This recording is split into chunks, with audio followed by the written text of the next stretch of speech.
Assalamualaikum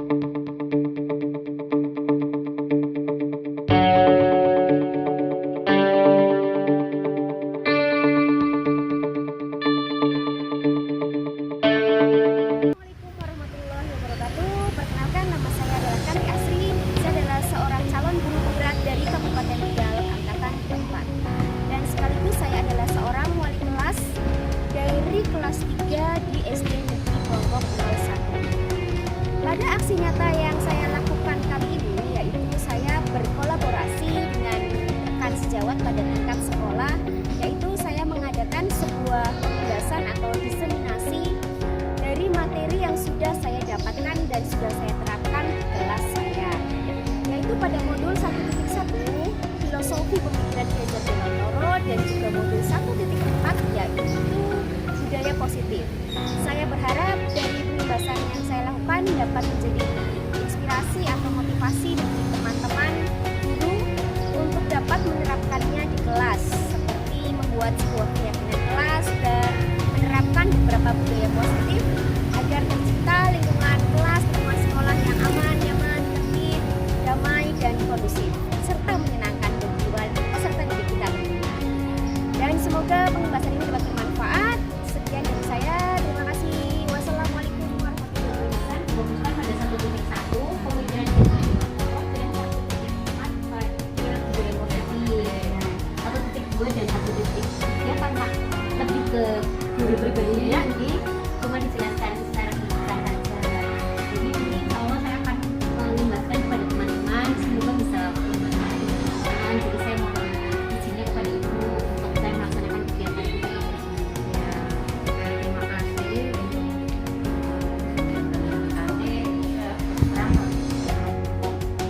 untuk apalagi itu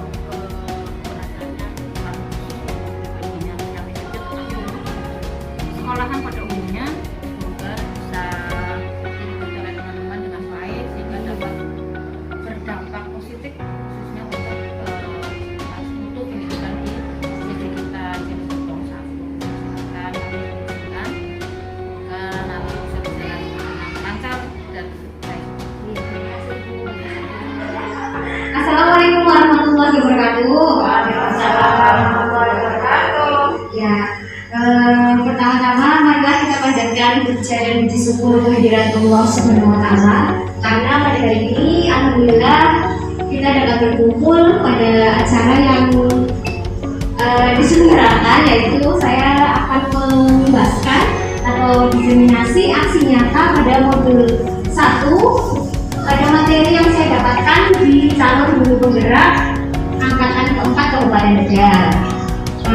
Terima kasih sekali atas waktunya sudah disempatkan kepada ibu-ibu dan ibu kepala sekolah, terutama yang terhormat ya saya lupa yang terhormat ibu kepala sekolah sudah menyempatkan waktunya juga, dan dewan guru semua. Untuk hari ini adalah sebenarnya kita belajar bersama ya, bukan saya yang sebagai tutor, mentor atau tutor lain, tapi di sini saya belajar bersama semua. Mungkin ada yang lebih bisa atau lebih menguasai dari saya, mohon masukannya dan bimbingannya. Untuk hari ini yaitu di modul 1 yang sudah saya dapatkan, yaitu saya mendapatkan materi ada 4 sub. Modul 1 yaitu tentang Ki Hajar Dewantara. Jadi ada 4 sub ya, di 1.1, 1.2, 1.3, 1.4. Di modul 1.1 dulu ya. Yang pertama modul 1.1. Sebelumnya pada pembahasan kali ini saya memfokuskan pada modul 1.1 yaitu filosofi pemikiran Ki Hajar Dewantara. Dan modul, monggo para mentor silakan duduk. Dan pada modul 1.4 yaitu tentang budaya positif. Ya, kita akan membahas modul 1.1 dulu, yaitu tentang pemikiran Ki Hajar Dewantara. Seperti yang kita ketahui bahwa Ki Hajar Dewantara adalah bapak pendidikan dalam Indonesia, anak-anak dan semuanya, kali ini bapak ibu guru sudah mengetahuinya. Ternyata modul 1.1 saya baru tahu seberapa hebatnya pemikiran seorang KHD, disingkat KHD ya, lebih dikenalnya, bahwa ternyata Ki Hajar Dewantara itu pemikirannya sangat dalam dan sangat bermakna ketika dipelajari lebih lanjut. Mungkin kita hanya sekedar tahu bahwa Ki Hajar Dewantara ya udah Bapak Pendidikan Nasional yang punya trilogi Ingat Sungkolodo, Imade Mangkarso, dan Kusuli Handayani. Kalau saya ngomongnya kecepatan boleh interupsi ya. Ya, yang pertama yaitu dasar pendidikan KHD. Sini. Menurut Ki Hajar Dewantara, pendidikan itu bukan mengajar, bukan mendidik, bukan membimbing saja, tetapi intinya adalah menuntun. Menuntun di sini bahwa kita adalah menuntun segala kekuatan kodrat yang ada pada anak-anak. Jadi kodrat anak kan masing-masing, tidak ada anak yang terlahir pintar, tidak ada anak yang terlahir bodoh. Mereka semua punya kodratnya masing-masing. Kita tidak bisa memaksakan anak yang lemah di matematika kita paksa dengan kurikulum yang sama ya. Anak ini KKN-nya matematika 75 harus kita samaratakan. Padahal kodrat anak ini masing-masing. Mungkin di otak kanan dan otak kiri masing-masing anak kan berbeda. Jadi kemampuannya juga berbeda. Jadi Ki Hajar Dewantara itu mengibaratkan kalau pendidikan itu hanya menuntun. Kita sebagai guru menuntun sesuai kodrat anak masing-masing. Jangan bisa meratakan satu anak matematikanya ya KKN itu 75 gitu. Tidak boleh disamaratakan seperti itu. Nah, tujuannya apa pendidikan itu? Yaitu tadi menuntun kodrat agar mereka mencapai keselamatan, kebahagiaan setinggi-tingginya sebagai manusia atau anggota masyarakat. Diambil dari buku Ki Hajar Dewantara tahun ini tentang dasar-dasar pendidikan. Ya, tujuannya sekolah bukan hanya mendidik anak menjadi pintar ya. Tujuannya itu agar anak itu selamat. Bukan selamatnya berang selamat gitu bukan ya, atau bahagia apa, tapi anak sekolah itu merasa saya bahagia di sini, bukan saya dipus harus bisa ini harus bisa ini, tidak, karena setiap anak kodratnya berbeda. Itu menurut Ki Hajar. Jadi kata kuncinya adalah pendidikan itu menuntun, bukan mengajar, bukan sekedar mendidik. Ya, nah masih ke menuntun tadi, pendidikan hanya dapat menuntun kita sebagai guru, hanya dapat menuntun tumbuh atau hidupnya kekuatan kodrat agar anak-anak dapat memperbaiki perilaku atau laku hidup dan tumbuhnya kekuatan kodrat itu. Ya, sebagai guru paling tidak kita harus tahu karakter setiap anak masing-masing. Ketika anak ini berpotensinya menggambar contoh, nah sebagai guru paling tidak kita harus menggali potensinya, atau ketika dari penggambar gitu kan. Anak ini mungkin lebih menghafalnya lebih pintar, lebih cepat. Oh, berarti dia kita harus mengembangkan juga ketika pembelajaran atau penilaiannya pada menghafalnya. Jadi intinya kita tidak perlu memaksakan deh, karena kodrat anak tadi berbeda-beda. Nah, seperti yang terkenal yaitu trilogi dari Ki Hajar Dewantara, Ingat Sungkolodo, Imade Mangkarso, Kusuli Handayani. Ingat Sungkolodo apa ya artinya? Oh iya, di depan beri contoh atau teladan. Di Imade Mangkarso di tengah memberi semangat, di tengah pun jangan cuma di depannya tuin, tapi habis itu pro atau istilahnya bunyinya santai-santai, di tengah tidak ada pembimbingan gitu ya. Di sini maksudnya bahwa guru tetap di tengah-tengah proses pembelajaran harus tetap membimbing. Dan yang terakhir, Kusuli Handayani. Ya, setelah kita anak sudah mengalami proses di depan, di tengah, di belakang, anak sudah selesai, jangan cuma diam, tapi tetap kita dorong, kita gali tentang potensinya. Dan di sini ada kita masih bahas masalah dasar pendidikan yang menuntun deh. Nah di sini bahwa di depan memberi teladan, di tengah mendampingi ya, maksudnya memberi ini dampingan, dan terakhir memberi dorongan berupa motivasi agar anak itu selamat, bahagia sebagai manusia seutuhnya, bukan sebagai murid yang harus mencapai nilai tertentu deh. Ini adalah trilogi dari Ki Hajar Dewantara. Berikutnya, nah Ki Hajar Dewantara juga menyebutkan pada bukunya bahwa seorang guru itu seperti petani. Kalau yang saya katakan kemarin ya, petani itu maksudnya apa ya? Petani itu seperti di sini disebutkan, seorang petani hakikatnya kewajibannya dengan seorang pendidik yang menanam jagung. Misalnya hanya dapat menuntun tumbuhnya jagung, dia harus memperbaiki kondisi tanahnya dulu sebelum mau nanam jagung, perbaiki dulu. Seperti anak juga, kita harus tahu kondisi anak dulu, latar belakangnya seperti apa. Setelah itu memelihara tanaman jagung itu.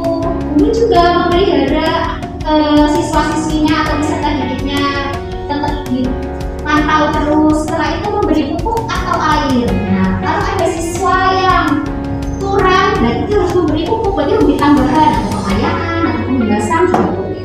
Dan juga harus membasmi ulat-ulat atau jamur-jamur yang mengganggu hidup padi tadi dan lain sebagainya. Nah, siswa kan ibaratkan padi. Kalau ada yang kesulitan anak-anak, kita harus basmi, kita temukan dulu apa penyebabnya, lalu kita harus temukan solusinya, membasmi semua jamur-jamur ulat. Maksudnya kita menemukan solusi dari masalah-masalah yang anak temui selama pembelajaran apa. Lalu yang kedua, setelah dasar pendidikan itu menuntun, yang kedua adalah pendidikan itu berpihak pada anak. Istilahnya diajar yaitu menghamba atau berhamba. Menghamba yang pasti pada yang kuasa ya, tapi saat di sekolah kita harus menghamba pada anak. Logikanya kita harus meninggalkan semua urusan ketika kita sudah dihadapkan kepada anak, walaupun kadang ya ada prakteknya kan gitu. Iya ini dari diajar itu bahwa pendidikan itu berpusat kepada murid. Pokoknya dari murid untuk murid, apa itu ya? Ya itu, saya suruh ulangi dulu.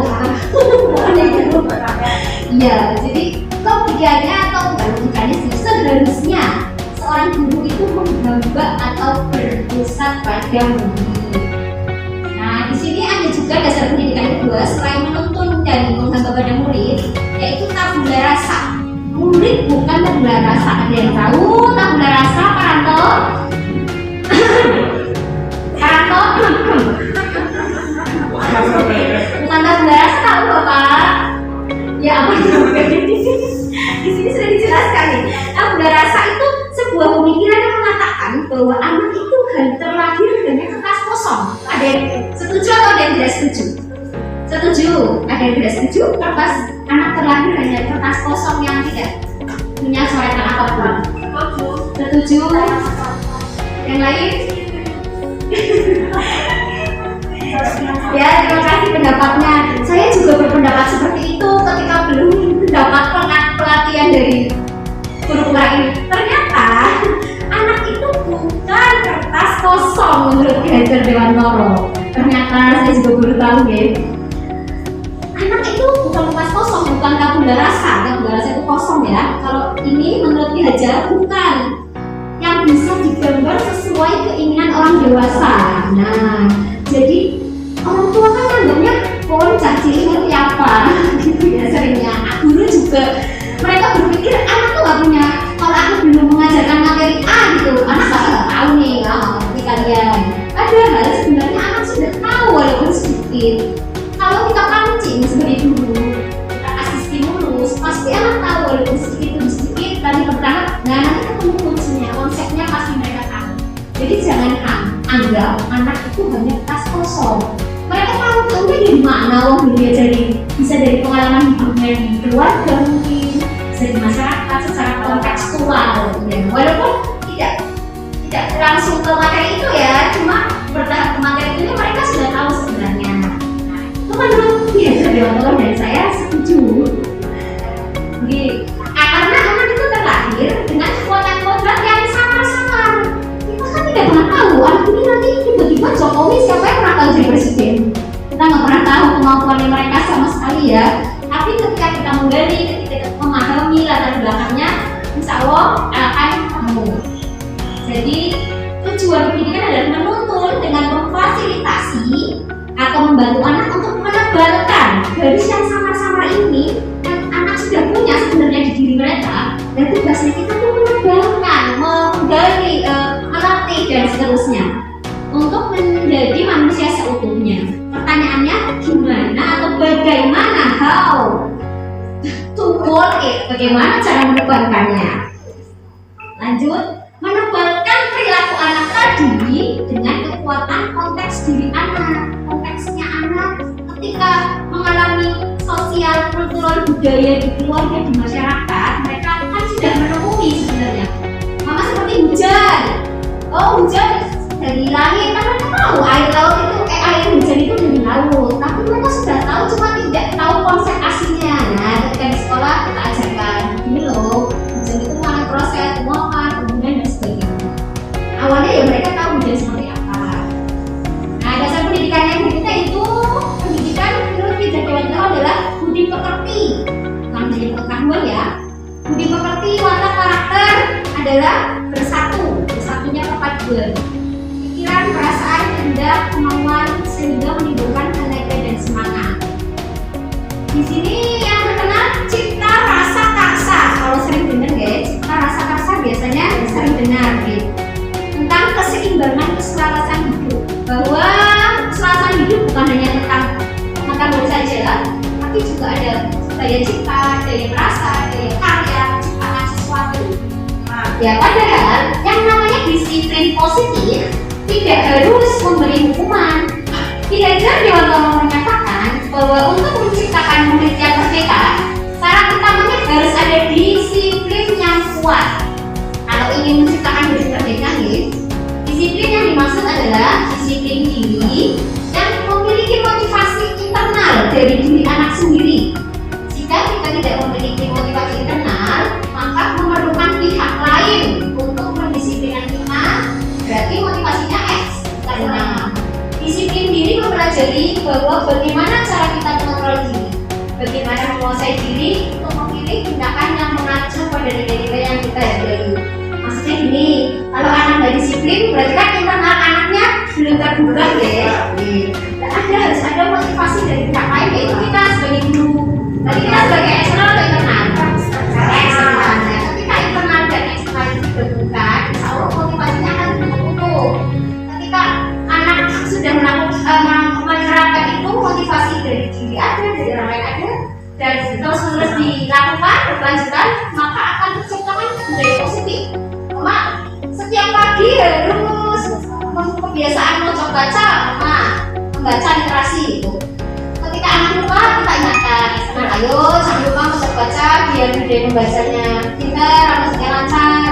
Nanti anak lupa, kita ingatkan lagi eksternal. Ketika anak terus pasti kan jadi kebiasaan. Kebiasaan kalau kita sebut budayanya positif. Nanti anak gak usah disuruh pun lama-lama akan melakukannya, tapi ya gurunya harus terus memotivasi ya. Susahnya di sini. Memotivasi perilaku.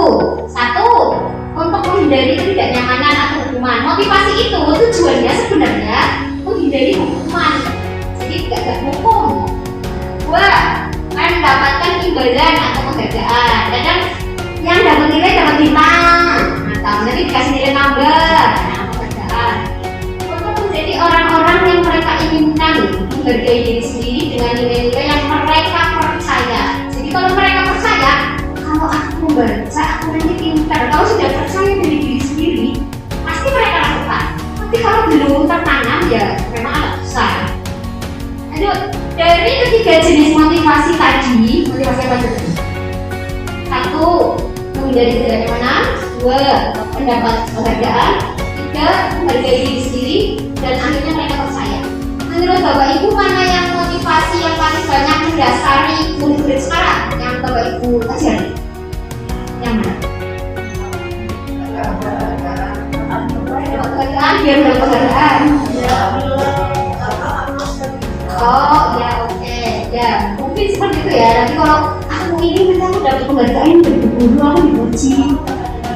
Iya, dapat bintang nih. Oke, masing-masing mungkin latar belakang setiap kelas berbeda nih. Ada yang gurunya galak, nanti aku soalnya takut dihukum. Mungkin pilihan motivasi satu, dari hukuman. Aku akan dari hukuman. Jarang mungkin yang motivasinya ke sini deh. Ya, saya juga belum. Tidak saya. Oke, kalau idealnya yang ketiga.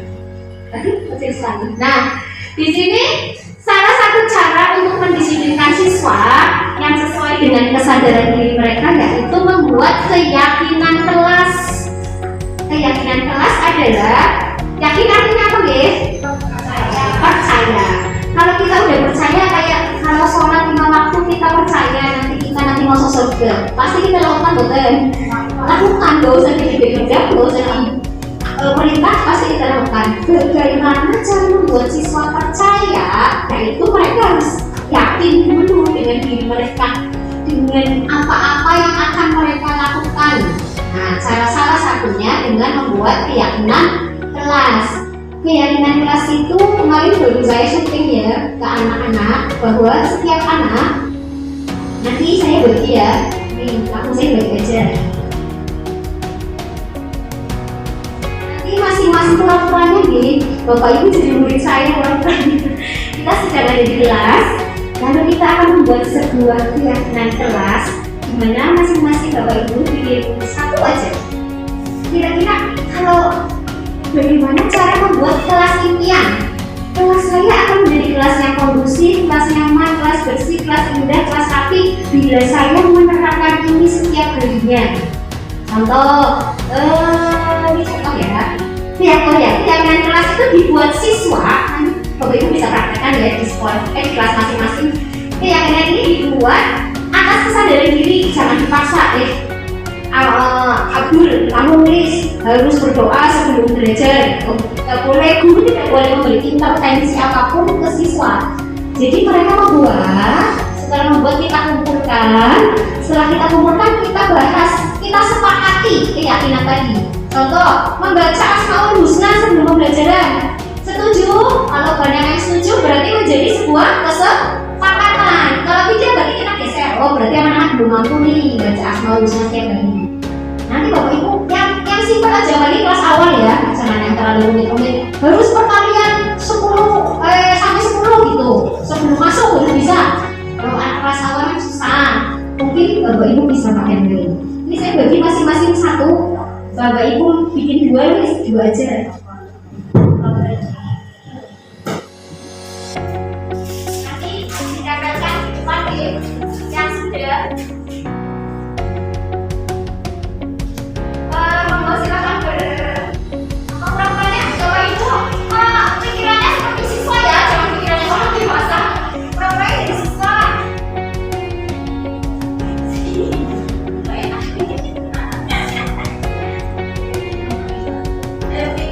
Pingpong.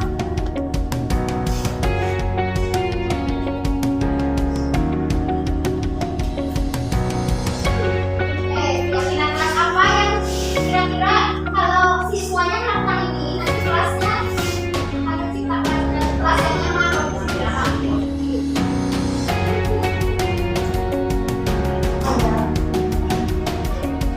Kalau sudah boleh dicatatkan di sana ya.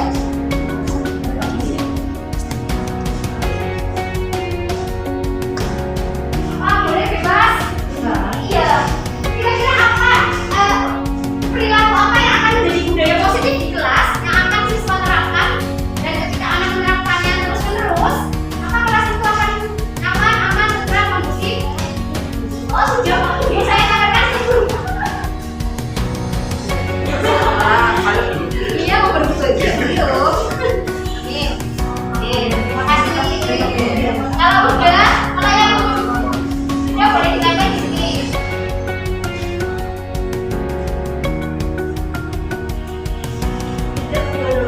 Monggo.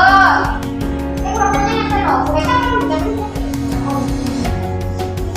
kalau masuk ke kereta.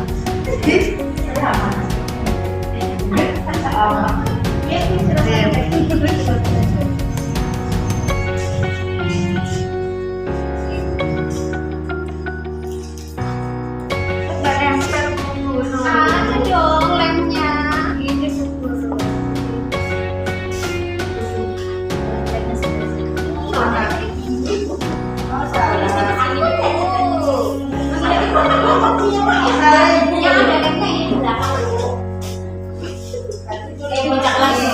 Salah Ibu Guru. Salah berarti kesini Bu Guru. Iya, anaknya baik. Yang ada lemnya biar di belakang dong. Oh, sama ya, ya betul. Oh, gimana aja?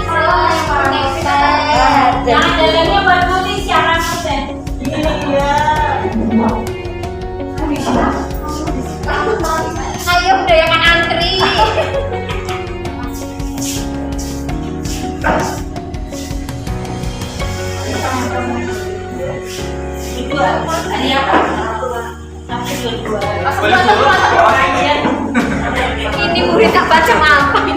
Ini Bu Guru di mana Bu Guru? Aja boleh. Bu Guru udah nempel lagi sih Bu Guru. Anda. Ya Wong ini lemnya sebelah sini. Oke.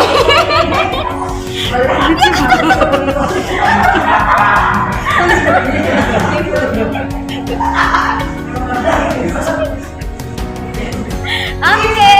Astagfirullahaladzim. Wah, murid-muridnya Bu Guru pintar-pintar ya.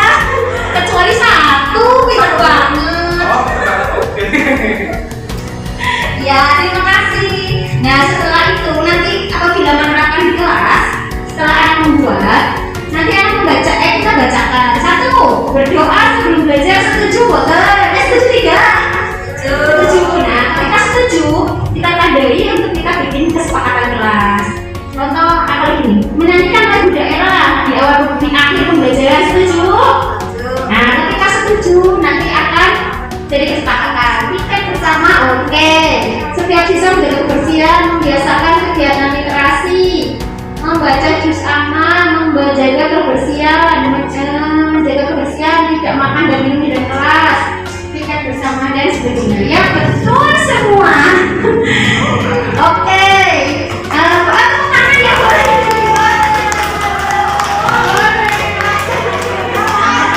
Itu tepuknya kayak apa dulu ya?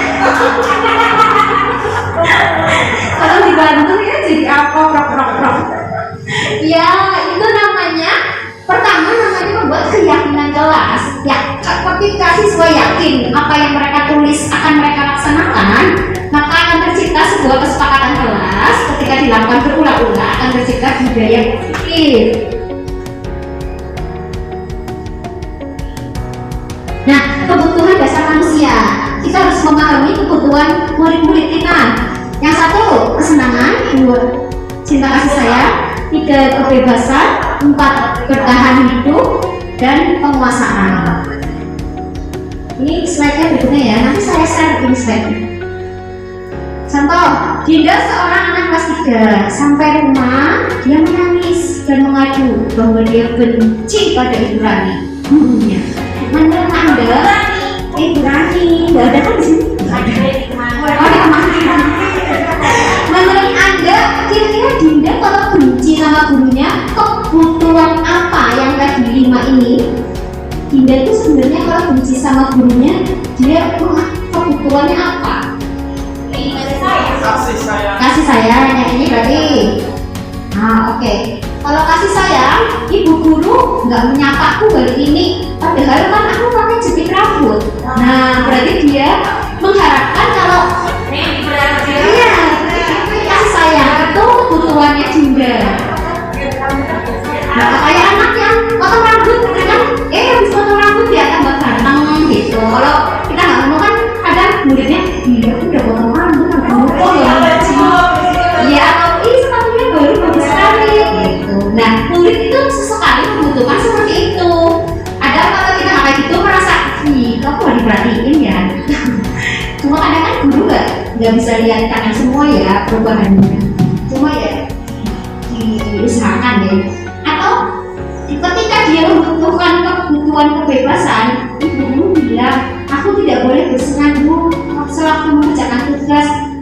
Kelas kan harusnya tenang, tidak ada suara yakin, kan nggak seru. Berarti latar belakang Dinda itu kebutuhannya bukan kasih sayang tapi kebebasan. Dia minta di kelas itu bebas, terserah aku dong, aku kan suka bersenandung gitu. Nah, tapi bukunya nggak boleh karena mungkin berisik. Iya, mungkin bisa digali potensinya tapi dinasehati. Bersenandungnya nanti ya saat istirahat, saat ada lomba gitu. Dan sama ini kebebasan, bosen belajarnya gitu-gitu aja. Atau Dinda ternyata butuh kebutuhan penguasaan. Aku seperti gambarku gak rapi, malah ibu guru nunjukin ke teman-temanku di depan kelas. Contohnya gini, ada siswa yang nilai ulangannya jelek, terus gurunya ngomong ke kelas, nih temanku nilainya kamu jelek nih, gak belajar mesti. Nah itu mesti mereka merasa, guru kok gitu ya. Itu namanya kebebasan penguasaan. Maksudnya kebutuhan penguasaan.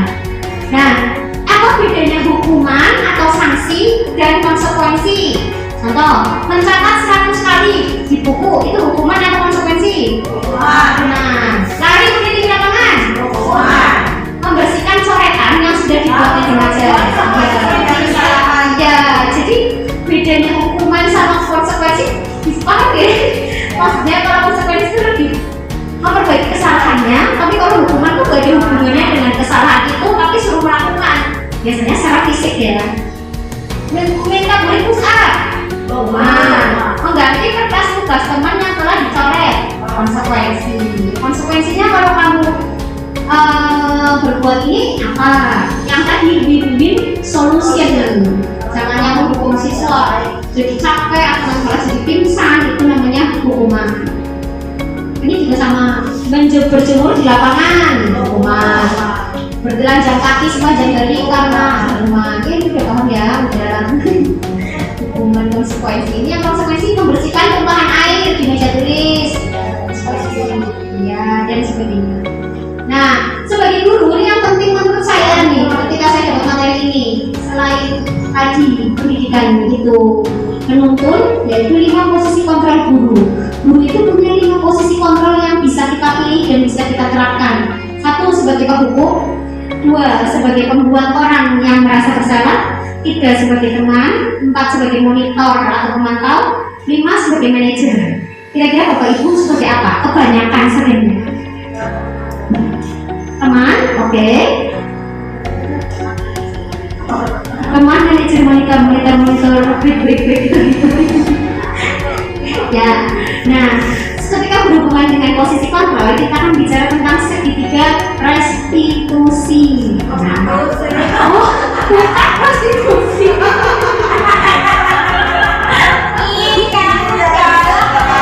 Muridnya terlalu sangat tinggi. Intelnya korpentium kortuju, ya. Apa itu restitusi? Restitusi adalah segitiga yang mengatur posisi kontrol seorang guru. Nah, pertama ini dulu. Ini ya segitiga restitusi ya. Nah, yang pertama dilakukan adalah ketika setiap orang melakukan kesalahan, contoh datang terlambat ya, kita menstabilkan identitas dulu. Maksudnya apa? Kita tanyakan dulu, jangan langsung kenapa telat? Udah kebiasaan telat, nggak pernah datang tepat waktu. Nggak boleh. Jadi posisi kontrol dulu pertama sebagai teman dulu. Nah, sebagai teman sini diajak ngobrol, coba sini, coba identitasnya kita stabilkan dulu gitu. Siswanya kenapa masalahnya? Setelah itu kita masuk ke sini, menanyakan keyakinan yang tadi dibuat sih ya. Keyakinan kelas apa? Ayo yang udah kita sepakati. Contoh, kan ada keyakinan datang tepat waktu.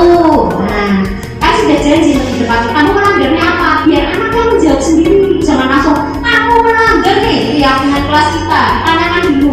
Kira-kira kamu melanggarnya yang mana? Nanti kalau dia ngomong itu Pak, kalau itu Bu, aku telat, tidak tepat waktu datangnya. Nah, terus kamu ini menjadi orang yang seperti apa? Kalau kamu telat terus, nanti kamu seperti apa? Tanyakan lagi. Nanti kamu bakalan apa? Resikonya apa kalau kamu terus-terusan seperti ini? Biar mereka menjawab sendiri. Nanti kamu ketinggalan pelajaran tuh. Nah, itu tahu. Nah, setelah itu segitiga berikutnya setelah ke kanan ke bawah naik lagi, yaitu validasi. Kita harus memvalidasi tindakan yang salah. Nah, kita tanyakan berarti kamu salahnya apa? Oh, saya datang terlambat. Karena saya harus menjaga adik saya, ibu saya mau ke pasar, saya harus mandiin dulu, pulang dulu, atau ketika kita punya tahu alasannya apa, baru kita menjadikan posisi kita sebagai manajer, posisi kontrol kita sebagai manajer. Apa aja atau trik-trik apa saja, solusi apa saja agar anak itu tidak melakukan atau mengulangi kesalahan tadi ya. Okay. Jadi yang idealnya sebagai apa aja deh? Teman, monitor, manajer gitu tuh. Monitor tetap memantau, Mas terlambat lagi nggak? Besok-besok kayak gitu. Manajer itu berarti harus ini ya apa sih? Ya, memanage, mengatur bukan mengatur anaknya, maksudnya tetap menemukan solusinya. Iya, yang lain. Bisa. Nah, restitusi sendiri artinya arti restitusi menurut Guzen di 2004, restitusi adalah proses menciptakan kondisi bagi murid untuk memperbaiki kesalahan mereka, sehingga mereka bisa kembali pada kelompok mereka dengan karakter yang lebih kuat. Contoh tadi kan kita tanyain yang jawab biar mereka, jangan kita langsung tek kamu ini. Enggak, tapi mereka yang menemukan sendiri, oh aku telat, nanti aku ini resikonya. Oh kalau kayak gini, harusnya aku seperti ini biar nggak telat. Gimana menemukan solusinya sendiri, guru menuntun tadi manajerial. Restitusi atau menurut Charles Bosen sama, restitusi adalah proses kolaboratif, kita kolaborasi sama siswa, mengajarkan murid untuk mencari solusi masalahnya, membantu murid berpikir. Kita cuma bantu ya, jangan langsung kamu harus ini enggak. Tentang apa yang Assalamualaikum warahmatullahi wabarakatuh. Nama saya Sri Susianti, Sekolah SD Negeri Pokok 1, Kecamatan Kramat, Kabupaten Tegal. Saya akan memberikan umpan balik terhadap pelaksanaan TGP calon guru penggerak, yaitu dari guru kami yang bernama Ibu Ratiasri. Ibu Ratiasri selaku TGP telah melakukan beberapa perubahan, terutama di dalam pembelajaran yang tadinya pembelajarannya secara monoton selalu di ruang kelas. Setelah mengikuti TGP ada sedikit perubahan, yaitu sering melakukan pembelajaran di luar kelas, kemudian di pembelajaran di kelas juga anak-anak merasa enjoy karena guru sering menggunakan berbagai media dan alat peraga serta model pembelajaran yang selalu berganti. Kemudian dari adanya TGP juga kami merasa terbantu karena Ibu Kanti Asri telah melakukan pengimbasan terhadap guru-guru lain di SD kami. Seperti yang baru-baru ini dilakukan, yaitu melakukan pembahasan pembelajaran berkarakter terhadap guru-guru dari guru kelas 1 sampai dengan guru kelas 6. Itu yang bisa saya sampaikan tentang pelaksanaan TGP. Saya sangat mendukung sekali dengan adanya TGP ini karena dapat memberikan perubahan di dalam baik dalam pembelajaran maupun dalam ekosistem di sekolahan. Demikian, Assalamualaikum warahmatullahi wabarakatuh. Assalamualaikum warahmatullahi wabarakatuh. Perkenalkan, nama saya Yuliani SPD, guru kelas 5 di SDN Negeri Pokok 1. Saya merupakan teman sejawat dari calon guru penggerak, yaitu Ibu Kanti Asri SPD. Tanggapan saya terhadap aksi nyata yang sudah dilakukan oleh CGP yaitu sangat senang dan juga sangat termotivasi, di mana saya memperoleh banyak sekali pengetahuan, diantaranya yaitu tentang filosofi dari belajar dewasa, bahwa pendidikan itu menuntun anak sesuai kodratnya, baik kodrat alam maupun kodrat zaman, dan juga fungsi kontrol guru di dalam kelas itu guru sebagai pengawas, guru sebagai manajer, dan guru sebagai pemantau yang pada akhirnya nanti dapat menerapkan budaya positif di SD Negeri Pokok 1. Perubahan-perubahan yang sudah dilakukan oleh Ibu Kanti Asri sebagai calon guru penggerak, diantaranya di dalam kelas yang beliau ajar